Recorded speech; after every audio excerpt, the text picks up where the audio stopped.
Pozdravljeni, sem dr. Karla Šturm, vodja službe za študijske zadeve in mednarodno sodelovanje na Biotehniški fakulteti. Ob začetku bi vam izrekla čestitke za uspešno zaključeno srednjo šolo in opravljeno maturo. Zagotovo je bila to za vas svojevrstna preizkušnja, kako biti učinkovit v izrednih razmerah. Tem se še vedno vsi prilagajamo na vsakem koraku našega življenja in kot boste seznanjeni, tudi pri izvedbi študijskega procesa na fakultetah. Sodelavci naše službe, natančneje centralnega referata, ste se nadaljavo spoznali že med vpisnim postopkom.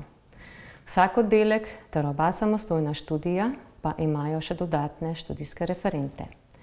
Ti vam bodo na voljo za morebitna vprašanja glede urnikov, izpitnih rokov in podobnih tem. Predstavili se vam bodo danes osebno, vi pa jih po potrebi naslovite z elektronskimi sporočili ali jih osebno obiščite v referatu oddelka oziroma študija v času uradnih ur. Zavedajte se, da noben začetek ni enostaven, zato iščite informacije ter berite obvestila, ki jih prejemate iz vrst sodelavcev fakultete.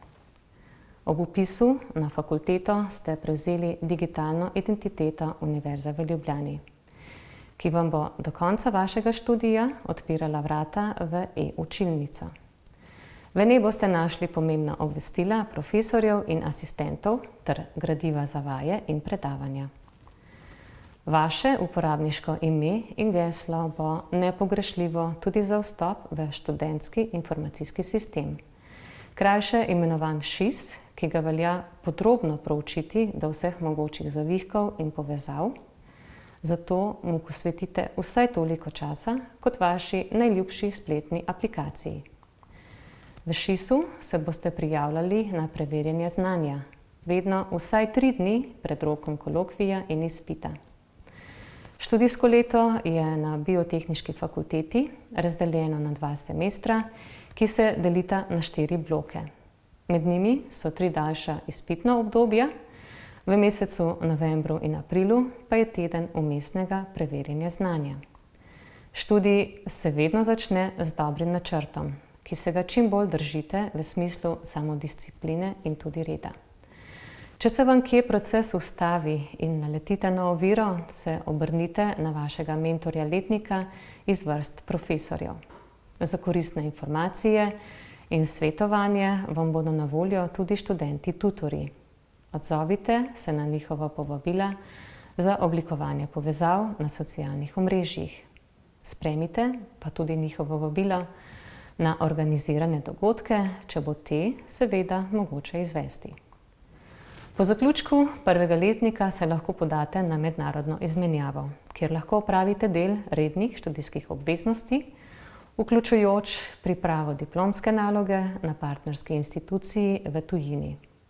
Lahko pa opravite prakso v podjetju ali podobni organizaciji v eni izmed držav, ki sodeluje v programu Erasmus+.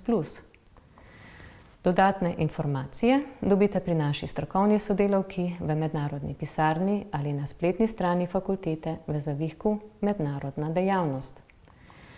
Na fakulteti deluje tudi karierni center.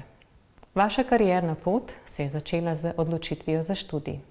Za uspešen prehod v zaposlitev pa bo ključnega pomena, da se ob študiju aktivirate. Na primer, greste na mednarodno izmenjavo, sodelujete v študentskem svetu, študentski organizaciji in v področnih društvih. Sodelujete pa tudi pri izvedbi inovativnih študentskih projektov in s tem pridobivate dodatna znanja. O dogodkih boste obveščeni prek skupnih elektronskih naslovov, sicer pa vse priložnosti in zanimivosti na fakulteti spremljajte na socialnih omrežjih, polajkajte in sledite BF-ju. Na sodelavko kariernega centra pa se seveda lahko obrnete tudi prek zapisanih kontaktov. Kot boste spoznali, je vznemirljivo biti bruc. Izziv pa bo biti študent, ki redno izpolnjuje svoje študijske obveznosti.